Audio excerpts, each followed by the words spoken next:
আল্লাহ রাব্বুল আলামিন মালাকুল মউত আজরাইলকে হুকুম দিবে, আজরাইল ইমানদারের রূহটা কবজ করো। তবে আমি তোমাকে হুকুম দিয়ে দিলাম, ইমানদারের রূহটা যে কবজ করবা, আমার ইমানদারের যেন কোনো কষ্ট না পায়, ইমানদারের মনে যেন কোনো কষ্ট না আসে, ইমানদার যেন যারা পরিমাণ কোনো কষ্ট না পায়। এবার বলেন ইমানদার হওয়ার দরকার আছে না নাই? ওই ইমানদারের কাছে মালাকুল মউত আজরাইল আসবে। শুনেন, মালাকুল মউত ইমানদারের কাছে যখন আসবে, আজরাইল আলাইহিস সালাতু ওয়াস সালাম বন্ধুর মতো ব্যবহার করবে, চমৎকার করে একটা নুরানি হাসি দিবেন। এবার ইমানদারকে আজরাইল যখন সালাম দিবে, এবার ইমানদার ডাক দেখে, আজরাইল তুমি কেন এসেছো? এবার মালাকুল মউত আজরাইল বলবে, আমি তোমার রূহটা কবজ করতে এসেছি। এবার আজরাইল আলাইহিস সালাতু ওয়াস সালাম ওই ইমানদার তো মৃত্যুর বিছানার ভিতরে শায়িত থাকবেন। এই মুহূর্তে আজরাইল আলাইহিস সালাতু ওয়াস সালাম ইমানদারের চোখ দিয়ে যাবে রূহটা বের করার জন্য। এবার ইমানদার ডাক দেখে, আজরাইল তুমি আমার রূহটা কোন দিক দিয়ে বের করবা? এবার ইমানদার বলে, আজরাইল বলতেছে, ইমানদার আল্লাহর পাগল, আমি তোমার রূহটা তোমার চোখ দিয়ে বের করব।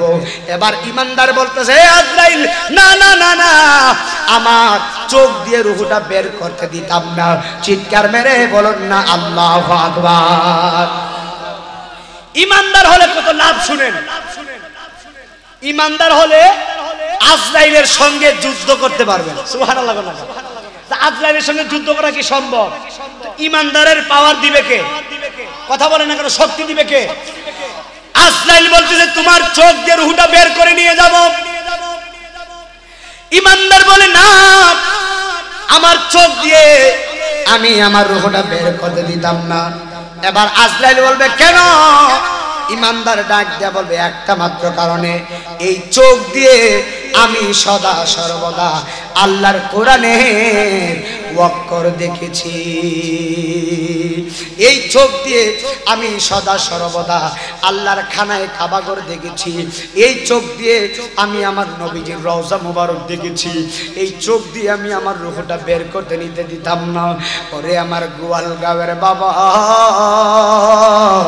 এবার মালাকুল মউত আজরাইল আলাইহিস সালাম ইমানদারের কান দিয়ে রূহটা বের করতে নিবে। আচ্ছা, এই রাস্তাটা একটু ক্লিয়ার করেন বাবা, হুজুর আসতেছে। হুজুর আসতেছে না?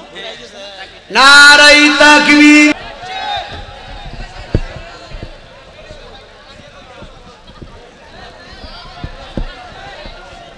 আমার যুবক ভাইরা, গোয়ালগাঁও কুমিল্লার বাবা, আমার মহিলা মা বোনরা যারা শুনছেন, হৃদয়ের কানটা লাগিয়ে দিবেন। একদম সময় অল্প, ধারাবাহিকতা ভাবে আমি আমার কথাগুলো শেষ করে দিব। তবে একটা কথা বলতে চাই, জবান খুলে বলেন, হায়াতের মালিকটা কে? ওই আল্লাহ রাব্বুল আলামিন কোরআনুল কারীমে আমার আল্লাহ ওয়াজ করে। কোরআনের ওয়াজ আমি নাই, মদিনা আজিজের ওয়াজ না। কোরআনের ওয়াজ আমার বাবা গিয়াসউদ্দিন তাহিরি হুজুরের ওয়াজ না। কোরআনের ওয়াজ মহান আল্লাহর ওয়াজ। কথা বলেন ঠিক না বেঠিক? এই আল্লাহর ওয়াজকে যারা অস্বীকার করবে, আল্লাহর কথাকে যারা অমান্য করবে, আল্লাহর কথা যারা মানে না, তারা কখনো ইমানদার হতে পারে না, কাফির হয়ে যায়। কথা বলেন ঠিক না বেঠিক? এবার আপনারা বলেন, আল্লাহর কোরআনের ওয়াজ আমরা মানি কি মানি না? আল্লাহ কোরআনে বলতেছেন, ইয়া আইয়ুহাল্লাযীনা আমানু আতিউল্লাহ ওয়া আতিউর রাসূল। আল্লাহু আকবার বলবেন না? ওয়া আতিউর রাসূল ওয়া লা তুবতিলু আমালাকুম। আমার আল্লাহ রাব্বুল আলামিন এই যে পবিত্র কুরআনুল কারীমে আমার আল্লাহ বেঈমানদেরকে ডাক দেই নাই, মুনাফিকদেরকে ডাক দেই নাই, কাফেরদেরকে ডাক দেই নাই, ইহুদি খ্রিস্টানদেরকে ডাক দেই নাই রে বাবা। আমার আল্লাহ কোরআনুল কারীমের মধ্যে বলতেছেন, ইয়া আইয়ুহাল্লাযীনা আমানু, হে ঈমানদারগণ, তোমরা তোমরা আল্লাহর আনুগত্য করো। জবান খুলে বলেন আনুগত্য হবে কার? আল্লাহর আনুগত্য করো, রসুলের আনুগত্য করো। কেন না, যদি আল্লাহ পেতে চাও রসুলকে আগে ভালোবাসা লাগবে। কথা ঠিক না ঠিক? যদি আল্লাহ পেতে চাও, আমি কোরআন থেকে বলে দিয়ে গেলাম, আমার আল্লাহ বলতেছেন আমার রসুলের আনুগত্য করো। এবং আল্লাহ বলতেছেন, হে মুমিনগণ, ঈমানদারগণ, তোমাদের কর্মফলগুলো বিনষ্ট করো না। এবার জবান খুলে বলেন, ঈমানদার হতে গেলে সদা সর্বদা আল্লাহ এবং আল্লাহর রসুলকে ভালোবাসা লাগবে। চিৎকার মেরে বলা যাবে কে আল্লাহু আকবার। এরপর আমি আগে কোরআনের কয়েকটি কথা শেষ করে আমি বয়ান করব। আমার আল্লাহ সূরা আন-নূর, নূরের ভিতরে ওয়াজ করে আমার আল্লাহ ঈমানদারদেরকে বলতেছেন আমরা কি ঈমানদার নাকি বেঈমান? জোরে বলেন, ঈমানদার নাকি বেঈমান? আল্লাহ কোরআনে বলতেছেন, কুল্লিল মুমিনিনা ইয়াগুদ্দু মিন আবসারিহিম ওয়া ইয়াহফাযু ফুরুজাহুম। চিৎকার মেরে মেরে বলা যাবে কি আল্লাহু আকবার। এ আমার গোয়ালগাঁওয়ের বাবা হাজিরা গো, এ মহিলা মা বোনরা যারা শুনছেন গো, আমি কোরআন থেকে বয়ানটা করে দিয়ে গেলাম। আমার আল্লাহ সূরা নূরের 30 নম্বর আয়াতের ভিতরে পুরুষদেরকে ওয়াজ করে শোনায়, হে ঈমানদার পুরুষগণ, তোমরা শোনো, তোমরা দুইটা জিনিস হেফাজত করবে। দুইটা জিনিস আবার কি? দুইটা জিনিস কি আমার আল্লাহ কোরআনের ভিতরে ওয়াজ করতেছেন। দুইটা জিনিস হলো, 1 নম্বর হলো চোখ, 2 নম্বর লজ্জাস্থান। যারা চোখ এবং লজ্জাস্থান এই দুইটা জিনিসকে হেফাজত করবে তারা ঈমানদার হয়ে যাবে। মাল্লাহুল মাওলা ফালাহুল কুল, যারা আল্লাহর হয়ে যায় গোটা পৃথিবী তার গোলাম হয়ে যায়। চিৎকার মেরে বলেন না আল্লাহু আকবার।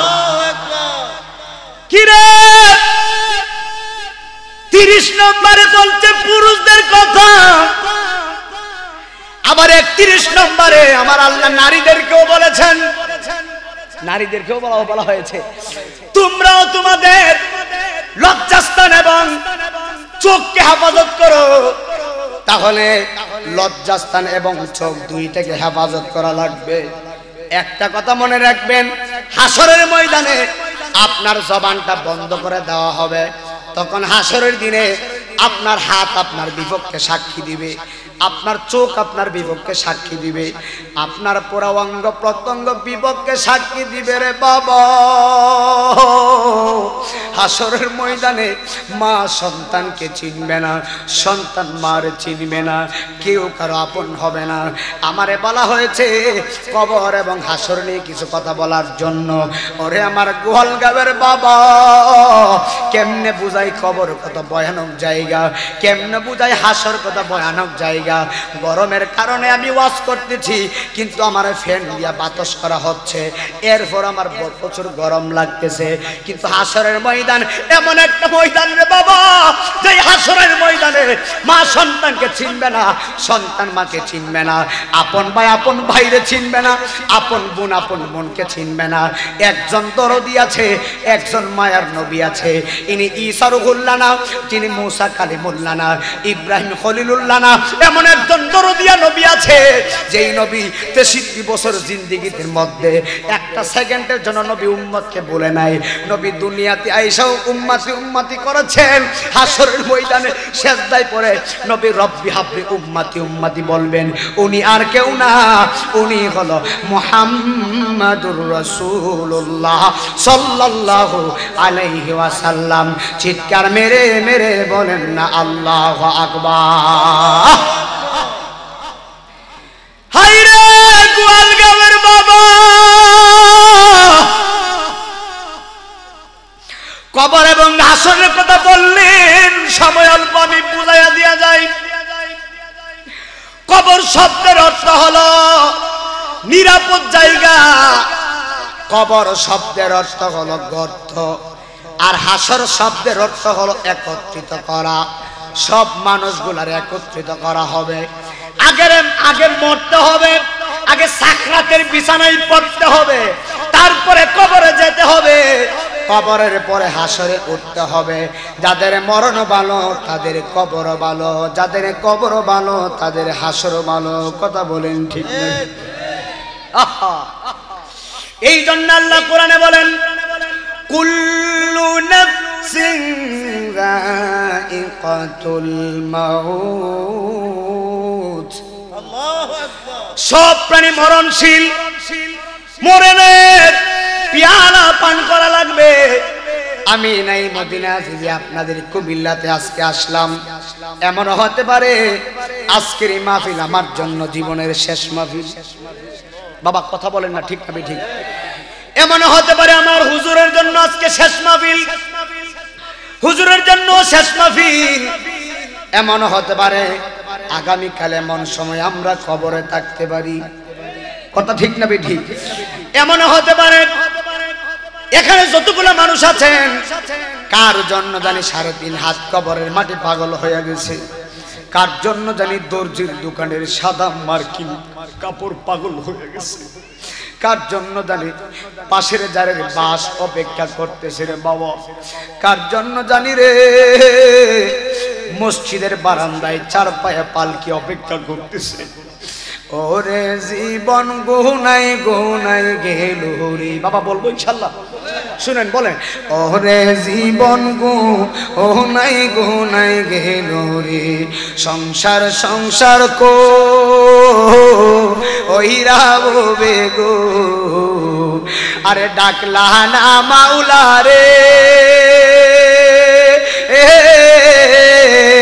আরে কি জানি কি উপায় হবে গো, অন্ধকার কবরে রে, ওরে জীবন গুনাই গুনাই গেল রে, বলেন ওরে জীবন গুনাই গেল।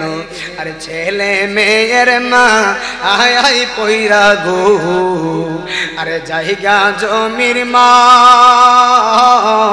আয় আয় পইরা গো, আরে করলা না বন্দেগি,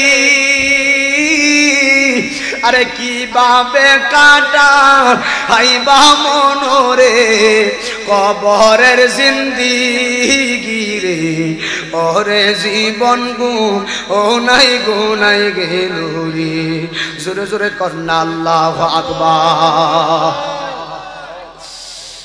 আল্লাহ রাব্বুল আলামিন অনেক ফেরেশতা বানিয়েছেন, খুব খেয়াল।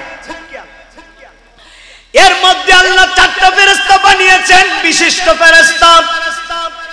একজনের নাম হযরত জিবরাইল আলাইহিস সালাতু ওয়াস সালাম, আরেকজনের নাম হযরত মিকাইল আলাইহিস সালাতু ওয়াস সালাম, আরেকজনের নাম হযরত ইসরাফিল আলাইহিস সালাতু ওয়াস সালাম, আরেকজনের নাম হলো হযরত আজরাইল আলাইহিস সালাতু ওয়াস সালাম।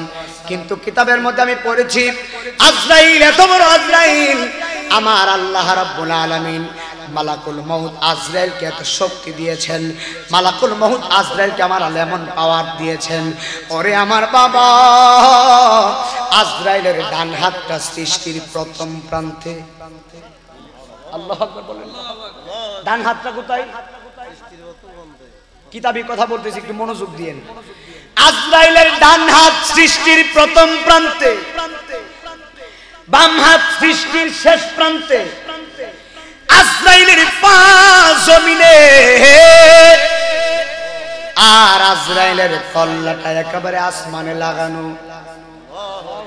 কিতাবের ভিতরে পাওয়া যায় পুরা কুমিল্লার মানুষ কেন, বাংলাদেশের মানুষ কেন, সারা পৃথিবীর মানুষ যদি আজরাইলের মাথার উপরে 7 সমুদ্র 13 নদীর পানি ঢেলে দেয়, একটা ফোঁটা পানি জমিনে পড়বে না। এত বড় আজরাইল, একটা ফোঁটা পানি যদি জমিনে না পড়ে, ওই আজরাইল কি ছোট? পিঁপড়া চিনেন? পিঁপড়া, পিঁপড়া, পিঁপড়া চিনেন না? জমিনের পিঁপড়া। পিঁপড়া আমাদের কাছে কত বড়? কথা বলে না। আমাদের কাছে, আমাদের পায়ের পড়লে আর পিঁপড়া আছে? একদম শেষ। এবার আমি জানতাম চাই, আজরাইলের পা যদি জমিনে হয় আর কল্লাটা যদি আসমানে হয়, ওই আজরাইলের কাছে আমরা মনে হয় পিঁপড়ার চাইতে আরো বড়। হিসাব লয়েন বাবা, সাইজ করে নেবে বাবা, কথা কোন ঠিক না বেটি? বাহাদুরি, আজরাইলের সাথে বাহাদুরি চলে না। আচ্ছা, আজরাইল আসছে, এই মুহূর্তে আজরাইল আমার রুহুটা নিতে আইলো। আমি বললাম আজরাইল কেন এসেছো? আজরাইল বলতেছে তোমার রুহুটা কবজ করতে এসেছি। এই মুহূর্তে আপনি যদি বলেন আজরাইল আমারে কি আর কয়েকটা মাস সময় দেওয়া যায় না? কথা বলে, আমার তো গত শুক্রবার জুমার নামাজটা পড়তে পারি নাই, আমি আগামী শুক্রবারে জুমার নামাজ পড়বো, তারপরে আমার রুহুটা নিও, মানবে? কথা বলেন না কেন? আপনারা যে আওয়াজ দিতেছেন আজরাইল মনে হয় মানবে। এবার আজরাইলকে যদি বলে আজরাইল, আরে বেটা এক সপ্তাহ তো অনেক দূরে, আজরাইলকে যদি বলেন আজরাইল আমারে তুমি 5টা মিনিট সময় দাও, দিবে? আল্লাহ যদি হুকুম করে আজরাইল এই গোয়ালগাঁওয়ের আমার বান্দাকে তুমি 9টা 40 মিনিটে তার রুহুটা কবজ করবা, আজরাইল এমন আজরাইল 9টা 41 করবে না। কথা বলেন না কেন? কেন 41 করবে না? আজরাইল বলতেছে দুনিয়ার মানুষের হুকুম আমার কাছে বড় না, আমার কাছে আমার আল্লাহর হুকুম বড়। চিন্তা করেন, আজরাইলের কাছে আজরাইলের আল্লাহর হুকুম বড়, আর আমাদের কাছে আমাদের হুকুম বড়। কথা ঠিক না বেঠিক? কেন হুকুমটা বড়? ফজরের নামাজে মসজিদে বলা হচ্ছে আসসালাতু খায়রুম মিনান নাওম, ঘুম হতে নামাজ উত্তম, আর আমরা ভালো করে ঘুমাইতেছি। কথা ঠিক না বেঠিক? আমরা কি নামাজ পড়তে চাই কি চাই না?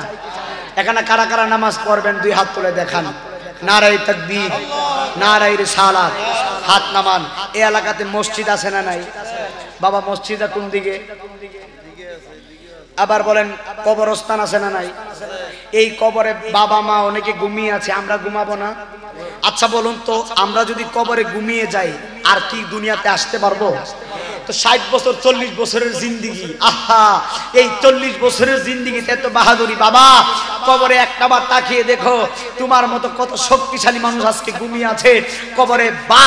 কবরে বাস পচার আগে সাদের দেহ পচে যায়, কবরে বাস পচার আগে লাশ পচে যায়, এরপরও মানুষের অহংকার কমে না।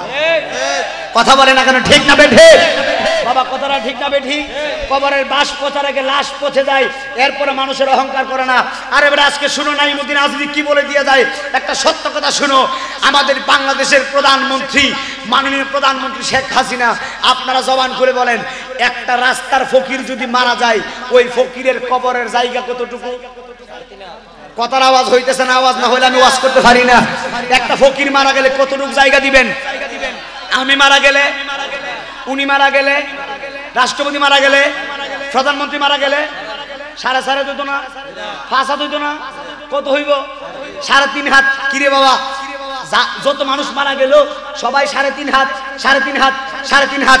রাস্তার ফকির মারা গেছে সাদা কাফনের কাপড়, মন্ত্রী মারা গেল সাদা কাফনের কাপড়, নাইমুদ্দিন আজমি মারা গেল সাদা কাফনের কাপড়। অর্থাৎ বোঝা গেল ফকির হোক, ধনী হোক, মিসকিন হোক, জায়গা 3.5 হাত, মিসকিন হোক, কাপড় একটাই সাদা মার্কিনের কাপড়। কথা বলেন না কেন? ঠিক না ঠিক? অর্থাৎ বোঝা গেল আমার আসল ঘর বিল্ডিং ঘর হবে না, আমার আসল ঘর এসিওয়ালা রুম হবে না, আমার আসল ঘর হবে 3.5 হাত খবর। কথা বলেন না কেন? ঠিক না ঠিক? ওই কবরে যাওয়ার আগে, কবরে ঘুমানোর আগে আমাদের ঈমান মজবুত করার দরকার আছে না নাই? 2 হাত তুলে আল্লাহকে দেখো আমরা নামাজ পড়তে চাই কি চাই না? বলো আল্লাহ, ডাক দেন আল্লাহ যেন কবরে আযাব মাফ করে। বলো আল্লাহ, বলো আল্লাহ, বলো ইয়া আল্লাহ, বলো ইয়া আল্লাহ। আমরা নামাজ পড়ব, রোজা রাখব, রোজা রাখা মাঝে মাঝে খাওয়া দাওয়া করব। খাওয়া দাওয়া করবেন নি বাজার? আপনাদের দিকে এইগুলো আছে নাকি? হ্যাঁ, আমাদের সিলেটেও আছে বাবা, রোজাও রাখে আবার খাবারও খায়। কথা ঠিক না বেঠে? এইদিকে আছে নাকি? যারা রোজা রেখে হালকা খাবার খায় তাদের রোজাটা কি পরিপূর্ণ হয়ে গেছে নাকি? আমরা রোজা রাখবো আল্লাহর সন্তুষ্টির জন্য, ঠিক না বেঠিক? অন্যান্য মাসের চাইতে আল্লাহ পাক রোজার প্রতিদান আল্লাহ নিজ হাতে দিবেন। এই জন্য আমরা রোজা রাখতে চাই কি চাই না? মারহাবা কর। আপনাদের কি বাবা খারাপ লাগতেছে নাকি? আমি কি আর একটু ওয়াজ করবো ইনশাআল্লাহ? আমাদের তাহির হুজুর আর কিছুক্ষণের ভিতরে আমাদের মাহফিলে উপস্থিত, উনি আসলে আমি ছেড়ে দিব। মারহাবা কর। আল্লাহ হুজুরকে সহি সালামতে আসার তৌফিক দান করুন। বাবা আপনারা একটু বসে যান না বাবা, আমি এলোমেলো ভাবে ওয়াজ গুছাইতে পারি না, একটু বসে গেলে ভালো লাগবে। হ্যাঁ একটু বসে যান। আল্লাহুম্মা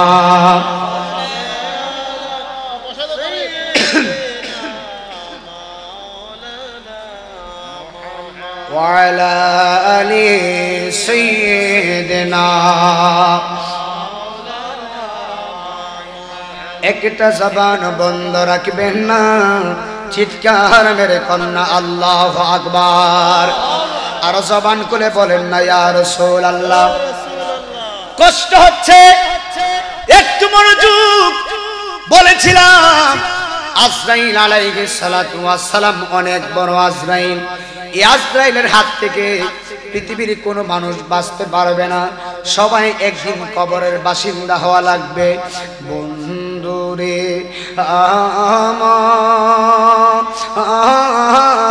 আমার, ওরে আমার গোয়ালগাঁওয়ের বাবাজিরা, আমার আশেপাশের যুবক ভাইয়েরা যারা আসতো গো, অন্যান্য এলাকার নামগুলো আমি জানি না গো, যে যেখান থেকে এসেছো হৃদয়ের কানটা লাগাইবা। মরণ এমন একটা মরণ, সবাই মরণের পেয়ালা পান করা লাগবে। আমার যুবক ভাইয়েরা, একটা মানুষের মরণ দুইটা সময়ে, একটা মানুষের মরণ দুইটা সময়ে। একটা সময় হলো দিনের বেলায়, আর একটা সময় হলো রাত্রে বেলায়। অনেক মানুষ দিনেও মারা যায়, অনেক মানুষ রাত্রেও মারা যায়। অনেক মানুষ রাত্রে বেলা ঘুমের ঘরে গেছে, ঘুমের ঘরে মালাকুল মউত আজরাইল রূহটা বের করে নিয়ে গেছে। কথা কোন না ঠিক না বেঠিক? অনেক মানুষ রাস্তাঘাটে চলে রে বাবা, অ্যাক্সিডেন্ট হয়ে মগজটা বের হয়ে যায়। অনেক মানুষ পানিতে পড়ে মারা গেল, অনেক মানুষ বিল্ডিং এর নিচে চাপা পড়ে মারা গেল, অনেক মানুষ আগুনে পড়ে মারা গেল। অনেক মা বাবার সন্তানগুলা বিদেশে থাকে গো, এই সন্তানগুলা বিদেশে মারা গেল। বাংলাদেশের মায়ের কলিজার ভিতরে আগুন ধরে গেছে, সন্তান বিদেশে গেল, বিদেশের মধ্যে অ্যাক্সিডেন্টে সন্তান মারা গেল, বিভিন্ন রোগ বিমার হয়ে মারা গেল। আরে গত কিছুদিন আগে করোনা গেছে রে বাবা, করোনা রোগ আক্রান্ত হয়ে বিদেশে অনেক মানুষ মারা গেল। কিন্তু এই রোগের কারণে আপন ভাই আপন বাইরে ধরতেও পারে নাই। কথা বলেন ঠিক না বেঠি?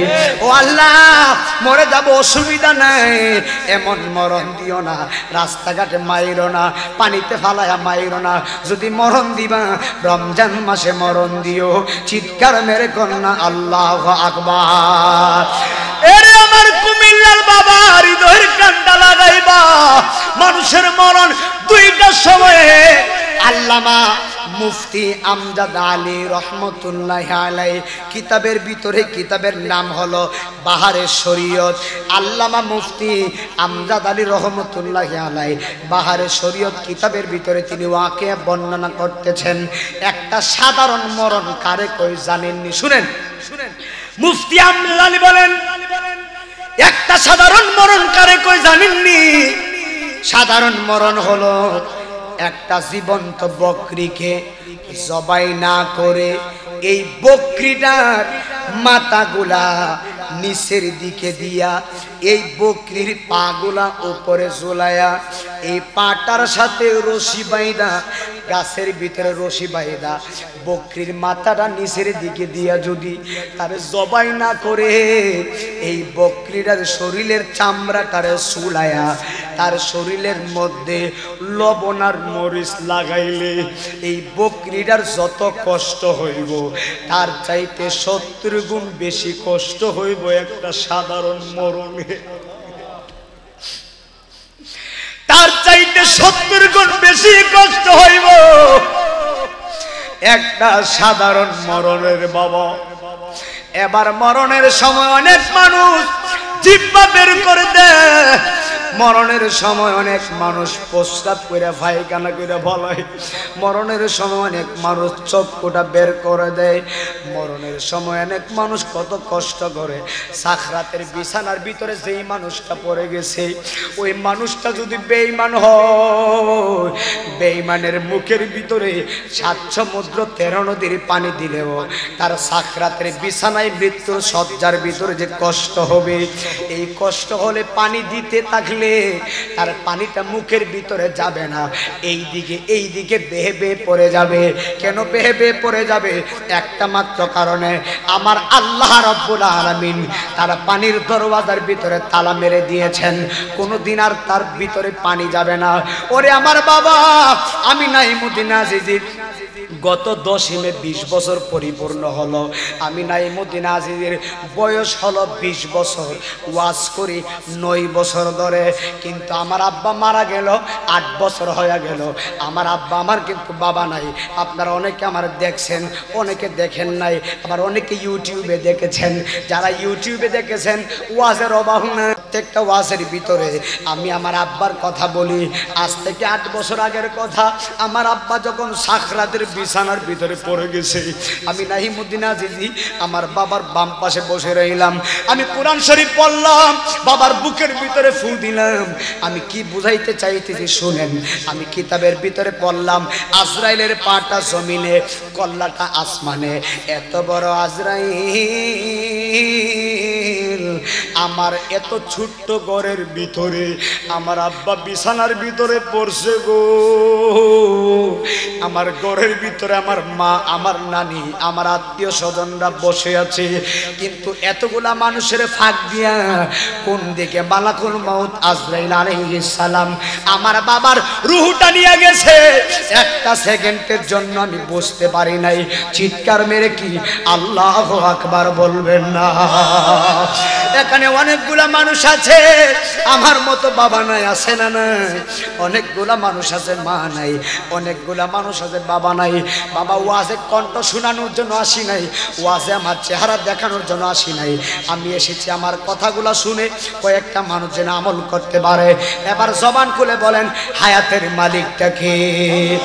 এই জন্য মুফতি আমজাদ আলী রহমতুল্লাহি আলাইহি বলে, সাধারণ মৃত্যু যদি এত কঠিন হয়, সাধারণ মৃত্যু যদি 70 গুণ বেশি কষ্ট হয়, তাহলে মরণকালে মালাকুল মউত আজরাইল আলাইহিস সালাতু ওয়াস সালাম বিভিন্ন সূরত ধরে আমাদের সামনে আসবেন। বেঈমানদের সামনে বড় ভয়ানক সূরত ধরে আসবেন, আর ঈমানদারের সামনে আজরাইল আলাইহিস সালাতু ওয়াস সালাম বন্ধুর মতো ব্যবহার করবে। বাচ্চা যেমন করে মায়ের দুধ পান করতে করতে ঘুমায়া যায়, বাচ্চার যেমন করে কোনো খবর থাকে না, ঘুমায়া যায়। কিন্তু আজরাইল আলাইহিস সালাতু ওয়াস সালাম ঈমানদারের রূহটা কবজ করবে, ঈমানদারে যারা পরিমাণ ব্যথা পাবে না।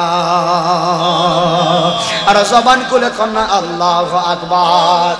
এই জন্য আল্লাহ রাব্বুল আলামিন আজরাইলকে হুকুম দিবে, আজরাইল রূহটা নিয়ে আসো।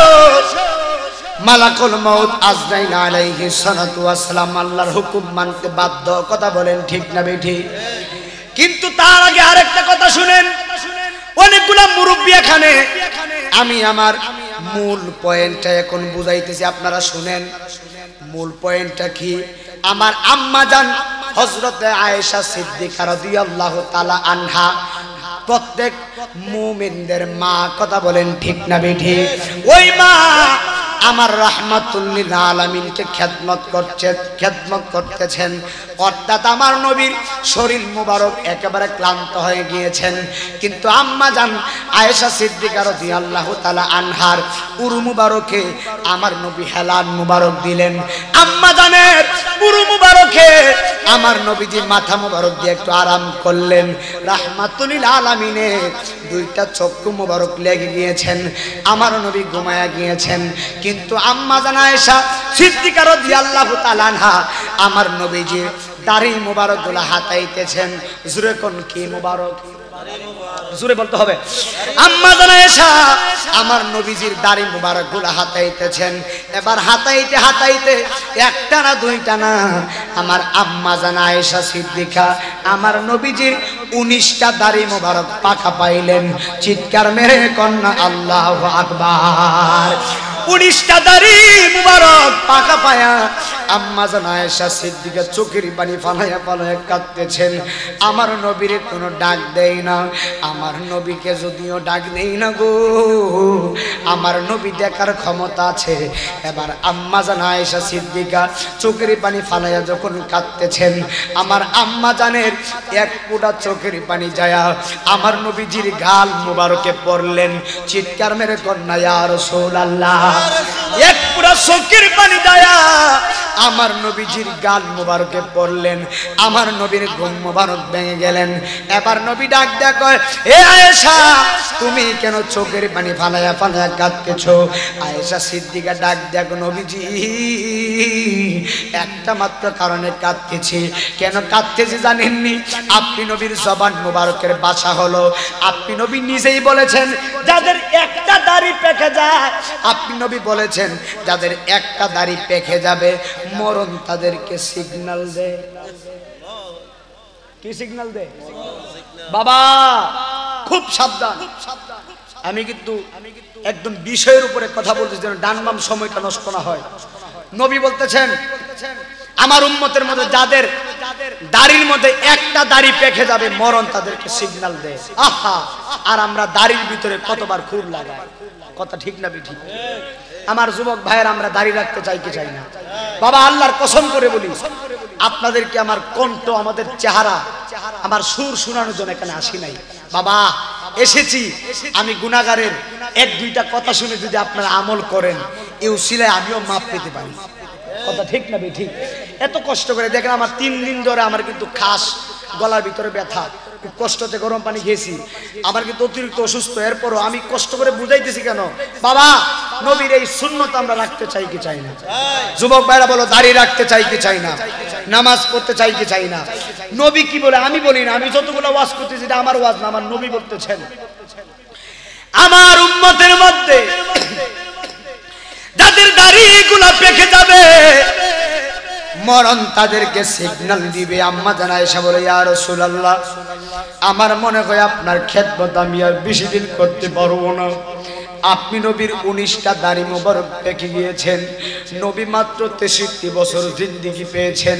ওরে আমার কুমিল্লার যুবক ভাই, 2টা পায়ে ধরে আমি আজিজি বলে দিয়ে গেলাম, আমি তোমার ছোট ভাইয়ের মতো, জীবনে কোনোদিন মা বাবারে কান্দায়ও না, জীবনে কোনোদিন বড় ভাইয়ের মনে কষ্ট দিও না, জীবনে কোনোদিন বড় বোনের মনে কষ্ট দিও না, জীবনে কোনোদিন বড়জনদের সঙ্গে বিয়াদবি কইরো না, জীবনে কোনোদিন নামাজ ছাইরো না, দাড়িটা খাইতো না, নবীর সুন্নত রাখবা, সব সময় মাথায় টুপি রাখবা, পাঞ্জাবি রাখবা, দরকার পড়লে পকেটে টুপি রাখবা, আজান দিলে মসজিদে উজু করে টুপি পরে নামাজ পড়বা।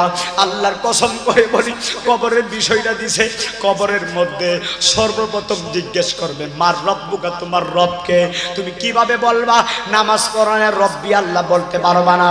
আর 5 ওয়াক্ত নামাজ যদি পড়ো, উজু করে যদি নামাজ পড়ো, মসজিদের ভিতরে যায় আল্লাহু আকবার যদি বলো, আল্লাহর কসম সত্য একটা কথা বলি, এই মুহূর্তে ওয়াজে উঠার আগে আমি নাইমুদ্দিন আজিজি আমার আল্লাহর সঙ্গে আমি নিজে কথা বলে এসেছি।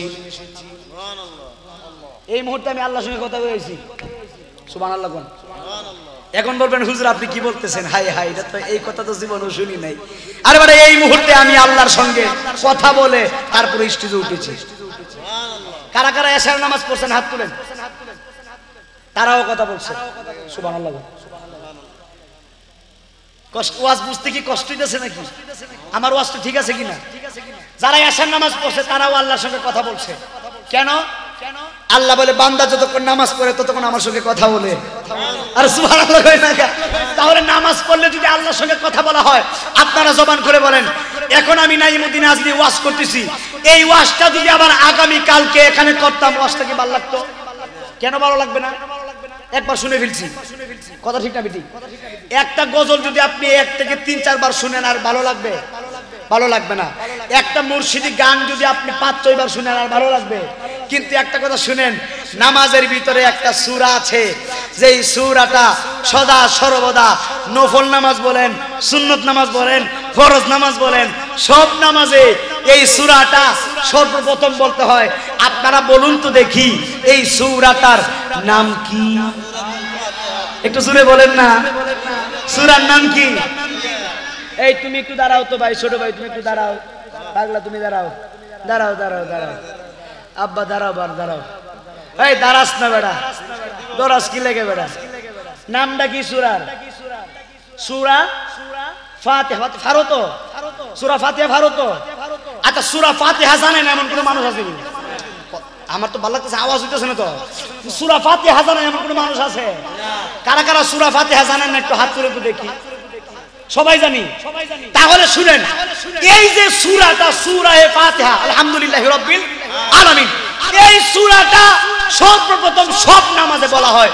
আজ পর্যন্ত শুনছেন কোন মুসলমান কোন মানুষ বলছে এই সূরাটা সব সময় বারে বারে প্রথম পড়তে ভালো লাগে না? কেউ বলছে? কেন বলে নাই? কথা বলে কেন বলে নাই? যতই পড়ি ততই যেন মজা লাগে। সুবহানাল্লাহ। যতই পড়ি ততই যেন নতুন নতুন একটা গ্রান লাগে। সুবহানাল্লাহ। আল্লাহু আকবার কোন যখন ইয়া রাসূলুল্লাহ, তাহলে আমার সঙ্গে ওয়াদা দেন এই সূরা ফাতিহা দিয়ে নামাজ পড়তে চাই কি চাই না? জোরে বলতে হবে, নামাজ পড়তে চাই কি চাই না? নামাজ ইমানদারের জন্য, নামাজ ইমানদারদের জন্য। রোজা, আমরা কি ইমানদার নাকি বেঈমান? যদি ইমানদার হয় 5 ওয়াক্ত নামাজ গলার মালা বানাইতে চাই। এই বাবা অহংকার না, আমি সিলেট হবিগঞ্জ থেকে আপনাদের মাহফিলে এসেছি। আমি যদিও মুসাফির, আমি ইচ্ছে করলে কিন্তু রুমের ভিতরে এসে আমি সব কসর নামাজ আদায় করতে পারতাম, কিন্তু না, আমি রুমের ভিতরে আদায় তো করছি, শুধু এশারের নামাজটা আদায় করছি।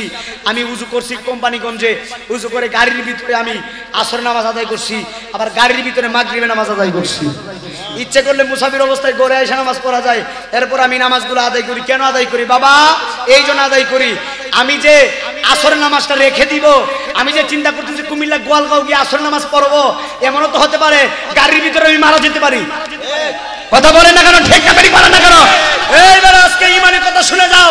তুমি যদি জোহরের নামাজ পড়ে মারা যাও, ওই ফেরেশতাগুলা তোমার ডান কাঁধে বাম কাঁধে যে ফেরেশতা আছে, ওই ডান কাঁধের ফেরেশতা বলবে আল্লাহ সে জোহরের নামাজ পড়ে মারা গিয়েছে, এই বান্দাটা যদি বেঁচে থাকতো অবশ্যই সে আসরের নামাজও পড়তো। তুমি যদি আসরের নামাজ পড়ে মারা যাও, এই ফেরেশতা বলবে আল্লাহ সে যদি বেঁচে থাকতো মাগরিবের নামাজও পড়তো। তুমি যদি মাগরিবের নামাজ পড়ে মারা যাও, ওই ডান কাঁধের ফেরেশতা বলবে আল্লাহ সে যদি বেঁচে থাকতো অবশ্যই সে এশারের নামাজও পড়তো। তুমি যদি এশারের নামাজ পড়ে মারা যাও, ওই ডান কাঁধের ফেরেশতা বলবে আল্লাহ এত বড় রাত্রে দিয়েছো, ঘুমের মানুষ তো এমনিতেই মরা। কথা ঠিক না বে ঠিক? আমার দেশে কিছু মানুষ আছে ঘুমাইলে এমন ঘুম দেয় খেলায় তোলা যায় না। কথা ঠিক না বে ঠিক? ফেরেশতা বলে আল্লাহ ঘুমের মানুষ তো এমনও বলতে পারে না, আল্লাহ সে যদি বেঁচে থাকতো অবশ্যই ফজরের নামাজও। আল্লাহ তোমার কাছে আমার একটাই কামনা, আল্লাহ ও আল্লাহ তুমি তারে মাফ করে দাও। আরে সুবহানাল্লাহ, আস্তে কোন না। আল্লাহ বলতেছে আমার ফেরেশতা এত করুজোর করে, এত মহব্বত নিয়ে তার জন্য মাফ চেয়েছে, আমি তো দয়ার ভান্ডার। সুবহানাল্লাহ কই না কেন? আমি তো দয়ার ভান্ডার, আমি তাকে মাফ করে দিয়েছি। এবার জবান করে বলো নামাজ পড়ার দরকার আছে না নাই? মুরব্বিদেরকে সালাম দেওয়ার দরকার আছে না নাই? আমি নসিহত করছি, নসিহত। সালাম দেওয়ার দরকার আসেনি? জোরে কোন আসেনি? নবী মুরব্বিদেরকে সালাম দিবেন। মাররা আলা গিলমানে ফাসাল্লাম আলাইহিম মুত্তাফাকুন আলাই, অর্থাৎ সহিহ হাদিসের কথা বলছি। আল্লাহ রাসূল রাস্তা দিয়ে হেঁটে যাচ্ছেন, নবী দেখতেছেন বালক, কিছু কিছু বালক ছোট্ট ছোট্ট বাচ্চারা খেলাধুলা করছেন, আমার নবী বাচ্চাদেরকে সালাম দিয়েছেন। কি দিছে? জোরে কোন নাকা? নবী বাচ্চাদেরকে সালাম দিছে। এই ছোট ছোট বাচ্চা, আমি মাঝে মাঝে বাচ্চাদেরকে সালাম দিই। মারহাবা কোন? আমি যখন মাহফিলে আসি, গাড়ি দিয়ে আসি, আমি তো গাড়ির সামনে বসি, তখন ছোট ছোট বাচ্চা যখন খেলাধুলা করে, আমি তো পাগড়ি লাগানো, আমি আসসালামু আলাইকুম, তখন তারা উত্তর না দিয়ে হাসে। ছোট ছোট বাচ্চারা হাসে, কেন হাসে? আমি তাদেরকে সালাম দিছি। মারহাবা কোন? আমি একটা কথা বলি, আল্লাহ রাসূল কি শিক্ষা দিয়েছেন শুনেন। বাচ্চাদেরকে নবী সালাম দিয়েছেন, মাররা আলা গিলমানে ফাসাল্লাম আলাইহি মুত্তাফাকুন আলাই, নবী তাদেরকে সালাম দিয়ে সালাম শিখিয়েছেন। অর্থাৎ আমার নবী যখন সালাম দিয়ে চলে গেলেন, তখন বাচ্চারা বলতেছে শুনো তোমরা দেখো, উনি তো মুহাম্মদ সাল্লাল্লাহু আলাইহি ওয়াসাল্লাম, উনি তো একজন নবী। উনি নবী হয়ে, আমরা বাচ্চা মানুষ, উনি নবী হয়ে আমাদেরকে আগে সালাম দিয়েছে, আমরা ওনাকে সালামটা দিতে পারি নাই, এই কাজটা ভুল করছি। আল্লাহু আকবার। উনি যখন পরবর্তীতে আবার আসবে, উনার আগে আমরা ওনাকে কথা বলে না, কথা বলে না। তার মানে এখানে কি শিক্ষা হইছে? সালাম। আপনাদের মুরব্বীদেরকে বলি, বাচ্চা কাচ্চা যখন খেলাধুলা করে, মুরব্বীরা আপনারা বাচ্চাদেরকে সালাম দিবেন, দেখবেন তারা লজ্জা পেয়ে পরবর্তীতে তারা আপনাকে সালাম দিবে, আপনাকে সালাম দিবে, অর্থাৎ বাচ্চারা সালাম শিখবে। অর্থাৎ বড়রা ছোটদেরকে সালাম দিবে, ছোটরাও বড়দেরকে সালাম দিবে। এবার বলেন, সালাম দিলে বেশি সওয়াব নাকি উত্তর দিলে বেশি সওয়াব? জোরে কোন নাকা? সালাম দিলে বেশি সওয়াব নাকি উত্তর দিলে বেশি সওয়াব? এখন তো আমরা সালামের অপেক্ষা করি, আমরা সালাম দেয় না কেন? নাউজুবিল্লাহ। এজন্য আমরা সালাম আগে দেওয়ার চেষ্টা করবো ইনশাআল্লাহ। বলে আমার যুবক ভাইরা, ইসলাম শান্তির ধর্ম। এই জন্য আপনারা জবান খুলে বলেন, এই শান্তির ধর্মের ভিতরে পরিপূর্ণ রহমত দিবেন দয়াল আল্লাহ। কথা বলেন ঠিক না বেঠিক? এই জন্য আমি বলেছিলাম গভীর খেয়াল দিবেন। আল্লাহ রাব্বুল আলামিন মালাকুল মউত আজরাইলকে হুকুম দিবে, আজরাইল ইমানদারের রূহটা কবজ করো। তবে আমি তোমাকে হুকুম দিয়ে দিলাম, ইমানদারের রূহটা যে কবজ করবা, আমার ইমানদারের যেন কোনো কষ্ট না পায়, ইমানদারের মনে যেন কোনো কষ্ট না আসে, ইমানদার যেন যারা পরিমাণ কোনো কষ্ট না পায়। এবার বলেন, ইমানদার হওয়ার দরকার আছে না নাই? ওই ইমানদারের কাছে মালাকুল মউত আজরাইল আসবে। শুনেন, মালাকুল মউত ইমানদারের কাছে যখন আসবে, আজরাইল আলাইহিস সালাতু ওয়াস সালাম বন্ধুর মতো ব্যবহার করবে, চমৎকার করে একটা নুরানি হাসি দিবেন। এবার ইমানদারকে আজরাইল যখন সালাম দিবে, এবার ইমানদার ডাক দেখে, আজরাইল তুমি কেন এসেছো? এবার মালাকুল মউত আজরাইল বলবে, আমি তোমার রূহটা কবজ করতে এসেছি। এবার আজরাইল আলাইহিস সালাতু ওয়াস সালাম ওই ইমানদার তো মৃত্যুর বিছানার ভিতরে শায়িত থাকবেন।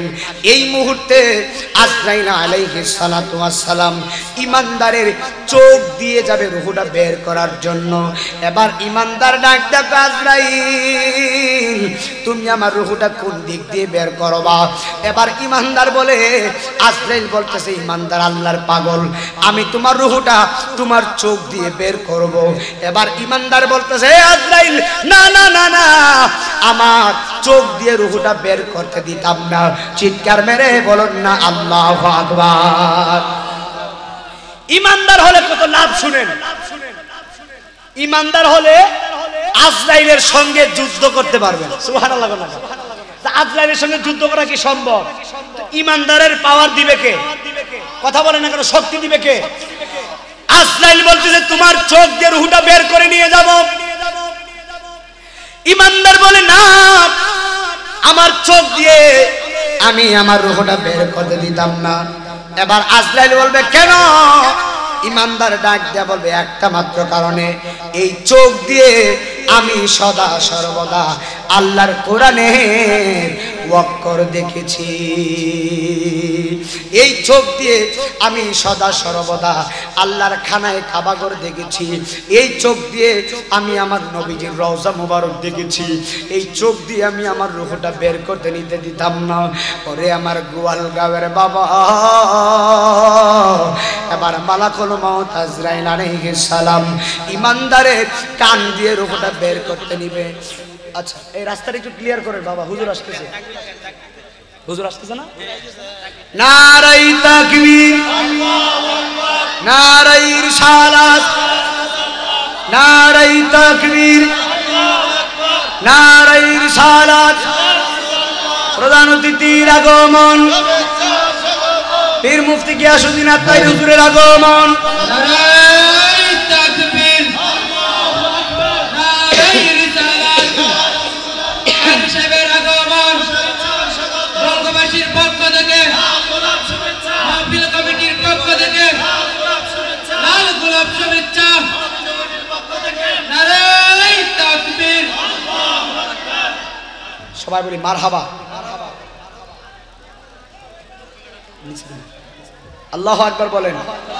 আমাদের মাহফিলের সম্মানিত প্রধান অতিথি, আমাদের সবার সুপরিচিত হুজুর আমাদের মাহফিলে উপস্থিত হয়ে গেছেন, চলে আসতেছে, বলি মারহাবা। আল্লাহ হুজুরের নেক হায়াত দান করুক। বলেন ইয়া রাসূলুল্লাহ। হুজুর আস্তে আস্তে একটা নাতে মুস্তাফা রাজি আছি তো? নাতে মুস্তাফা চলবে ইনশাআল্লাহ। হুজুর আস্তে আস্তে মহব্বতে বলেন, এক নাম তোমার ফাতেমা আরেক নাম বতুল মাগো, এক নাম তোমার তেমা আরেক নাম বতুল, তুমি আওলাদে রাসূল মাগো আওলাদে রাসূল, তুমি আওলাদে রাসূল মাগো আওলাদ। জবান বন্ধ থাকবেন, বলেন না মানে আহলে বায়াত পাক পাঞ্জাতের মহব্বতে বলতেছি, বলো এক নাম তোমার ফাতেমা আরেক নাম বতুল মাগো, এক নাম তোমার আরেক নাম বতুল, তুমি আওলাদে রাসূল মাগো আওলাদে রাসূল, তুমি আওলাদে রাসূল মাগো। তাকবীর দেন, তাকবীর দেন, তাকবীর দেন।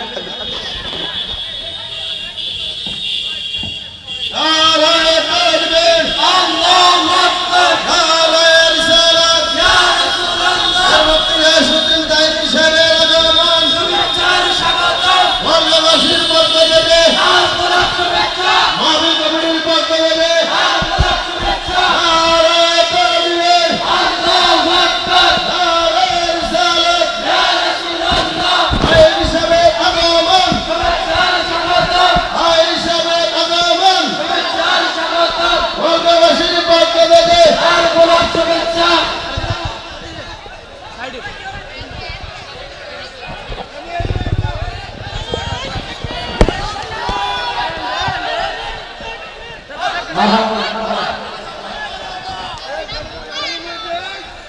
মারহাবা কোন আল্লাহ খুশি না মেজাজ।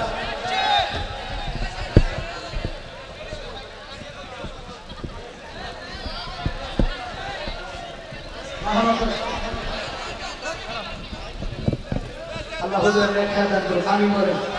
জবান করে বলে আমিন। ইয়া রাসূলুল্লাহ, অনেকে রাস্তায় দাঁড়িয়ে আছেন, মেহেরবানি করে ভিতরে চলে আসেন। সবাই ভিতরে অনেক জায়গা আছে, সবাই ভিতরে বসে যান। আল্লাহ সুবহানাহু ওয়া তাআলা হুজুরের নেক হায়াত দান করুন, বলে আমিন আমিন। আলহামদুলিল্লাহ বলুন। আল্লাহ আমার বাবার নেক হায়াত দান করুন, ইয়া রাসূলুল্লাহ। আল্লাহ আজকে মাহফিল কবুল করুন, বলেন আমিন। অনেক যুবক দাঁড়িয়ে আছে, বাবা মেহেরবানি করে বসে যাও, মেহেরবানি করে, মেহেরবানি করে। সবাই ভিতরে বসে যান। এই মাইকটা ঠিক মতো করে একটা নাতে মুস্তাফা আমার সঙ্গে বলেন, রাজি আছেন ইনশাআল্লাহ? 2 মিনিটে বলেন, একসাথে বলেন, এক নাম তোমার ফাতেমা আরেক নাম বতুল মাগো, এক নাম তোমার আরেক নাম বতুল, তুমি আওলাদে রাসূল মাগো আওলাদে রাসূল, তুমি আওলাদে রাসূল মাগো। তুমি আহলে বায়াত ও মাগো আহলে বায়াত, তোমার জন্য তোমাদের জন্য কুরআনের আয়াত।